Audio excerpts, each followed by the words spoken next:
আসসালামু আলাইকুম, সবারই জুম্মা মুবারক। আজকে কিন্তু শুক্রবার আর আজকে হলো জুম্মার দিন, তো নামাজ পড়তে যাইতে হবো। তো সর্বপ্রথম আমি তাড়াতাড়ি করে ঠান্ডা পানির মধ্যে গোসল করে নিতেছি, কারণ আমার আজকে আল্লাহ লেট হয়ে গেছে গা, এর নিকে তাড়াতাড়ি গোসল করে নিলাম।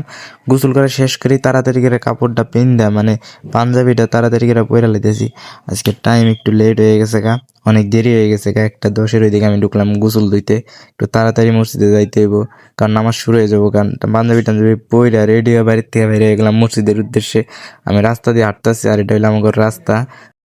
আমি রাস্তা দিয়ে হাঁটতেছিলাম আর ভাবতেছিলাম যে আজকে কি যায় নামাজ পামো না না, এই চিন্তায় মুগ্ধ আমি। আর একটু সামনে যেতে আমার এক বড় ভাইয়ের সাথে দেখা হইলো, ওইও যাইতেছে নামাজ পড়তে। তো একসাথে যাওয়া শুরু করে দিলাম মসজিদের ওই দিক। এনে আইলাম, এই যে আমি মসজিদের এনে প্রায় বসি, আরেক ভাইয়ের সাথে দেখা হয়ে গেল, হে কিন্তু জুম্মার নামাজ পড়তে যাইতেছে আমাগর মসজিদে। আর ওই হইলো আমাগর মসজিদ, কালার করা হয় নাই এখনো। আমি প্রায় কিন্তু পড়ছি মসজিদে, এখন কিন্তু মসজিদে ঢুকে দেখবো।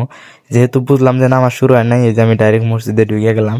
ঢুকে দেখি জনসংখ্যা একবারেই কম, মানুষ কম মসজিদে।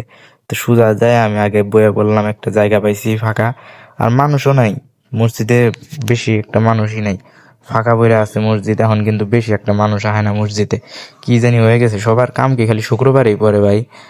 দেখেন তো কি একটা অবস্থা, অর্ধেক মসজিদই ফাঁকা। শুক্রবার দিনে কি সবার কাম পড়ে যায়, অন্য কোনো দিন কাম পড়ে না?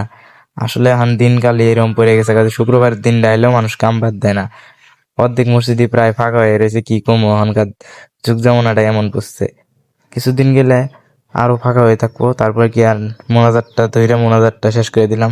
তারপরে দিয়েছে আজকে খিচুড়ি জিলাপি কিচ্ছু দেয় না, ইল্লিগা সবাই দৌড় মারছে নামাজ শেষ হওয়ার আগেই, খিচুড়ি জিলাপি নাই। হ্যাঁ নাকি কিন্তু সবাই বাইরে বাইরে গেছে গা, পিছে পিছে আমিও কিন্তু দুধ দিছি, খালি অগর দুধ দিব তা না। পরে নামাজটা শেষ করে বাড়ি মেঘ দুধ দিলাম, খাওয়া দাওয়া করবো। আসসালামু আলাইকুম।